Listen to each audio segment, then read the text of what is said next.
I received 4 payouts from my weekly ETFs, and my concerns about MSTY are intensifying, so stay tuned. I'm on the hunt for an infinite stream of dividend income. It begins with my plan to turn $1,000 of Robinhood's money into $1,000 of my money. And remember, none of this is financial advice. You need to do your own research for your investments.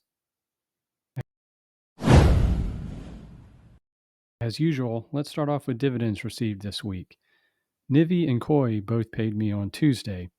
NVYY gave me 44 cents per share, so $4.60. This is pretty standard for them over the last couple of weeks and represents about a 100% return rate. I've got no issue with these dividends. The consistency is good. Over the last month or so, it's only gone up or down about 10 cents. COIW, on the other hand, only paid me about 46.5 cents per share for a grand total of $2.20. This represents close to around 60% annualized yield, which isn't very exciting. This is also the lowest dividend they've paid since early September. I'm kind of used to it now, but I certainly wish it would be a little more consistent, and we definitely need to be higher than a 60% distribution yield for this strategy. These dividend payouts have already been reinvested. Half went back into NVYY and COIW, and the other half went into SPY. MSTY and SNOY also paid me this week as part of their new weekly dividend routine. MSTY paid out 19 cents per share for $2.60 total, and SNOY paid out 31 cents per share for a nice $5 weekly payout. Since these dividends didn't arrive until Friday night, it'll be Monday morning before I can reinvest them, which is why some of these numbers are in red. The orders have already been placed. This is YieldMax press release for the weekly payments. We can scroll down and see that MSTY paid out at a rate of about 86% annualized, which sounds fine. SNOY paid out almost 102% annualized, which is great. So overall, 3 out of my 4 high-yield ETFs paid out solid distributions this week in that 80, 90, 100% range. The only disappointment this week was COIW at around 60%. Here's a look at the Robinhood account balance, $2,154. Remember, this represents the equity that I have in the account, and that primarily consists of PAAA. In fact, my PAAA account is worth $2,199 almost, meaning my equity on my margin amounts is in the negative, which we already knew. If we go down and take a look at my margin status, I'm in pretty good shape, $154 above my margin threshold, which is a 7% buffer.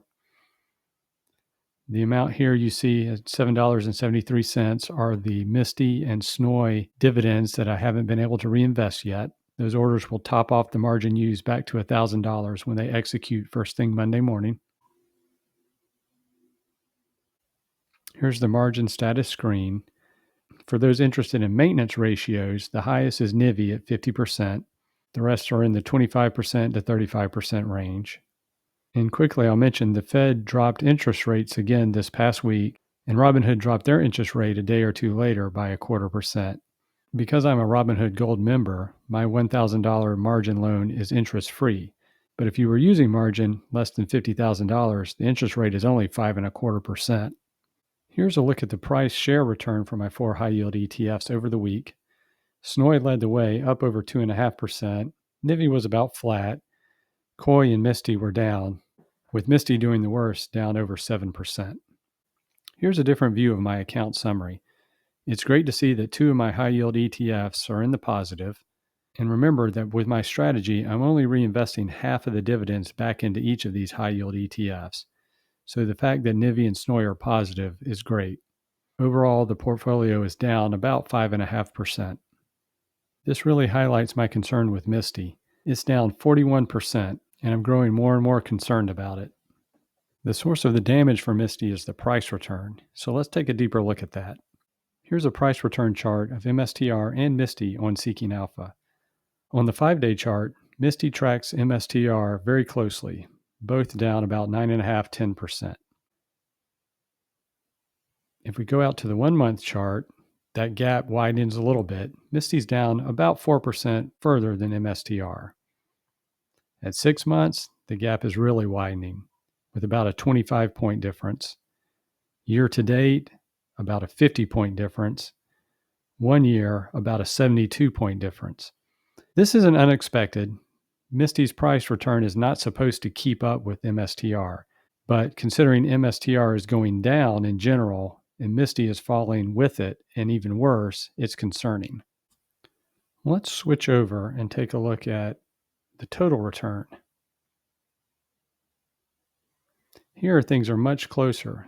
MSTY is only trailing MSTR by about 8% in the 1 year time frame. Year to date, that spread gets a little closer. 6 months, still close. So MSTY is doing its job. It's producing income. The problem is the fact that MSTR, the underlying that it's tracking, is going down in value. And MSTY is following along at an even worse rate. So even though the folks at YieldMax are keeping MSTY's dividend high at around that 80, 90, 100% rate, it's being based on a smaller and smaller value. Here's a look at the actual price chart of MSTY for the last year. The current price is $10.89, and it has been as high as over $44 in November of 2024. So earning 80% annualized yield on $44 is very different from earning 80% annualized yield on $11. I'm going to keep an eye on this, but I'm getting really worried, and I'm definitely concerned if MSTY were to hit that $10 mark. And I'm thinking about possibly moving to a Palantir or Robinhood based underlying. I know there are lots of opinions on the future of MSTR. On Robinhood, they provide some analyst information. If you scroll down here, it's very generic. 89% of 18 ratings show it as a buy. And the source is simply Robinhood. It doesn't tell me who provided these ratings or when. I have an account at Fidelity, and they also provide ratings information. And this is the complete opposite. They're showing a 1.9 out of 10, very bearish rating. What I do like about this Fidelity rating is it provides the information on where they're getting it from and how recent it is. According to this, it was updated the day before I recorded this video. So on Robinhood, everyone's saying it's a buy. On Fidelity, everyone's saying stay away. I'd be interested to know if any of you have used the Robinhood or Fidelity ratings in the past, and if so, what do you think about them? Leave me a note in the comments. For the week ahead, I have my regular COIW, NVYY, SNOY, and MSTY dividends, but also PAAA. If you found this video helpful or entertaining, please hit the like button and subscribe for future updates. And remember that none of this is financial, legal, or tax advice. I'm just inviting you along my journey. And if you'd like to learn more about my small account margin strategy, check out the first 5 videos in the series. Good luck hunting those infinite dividends. Take care.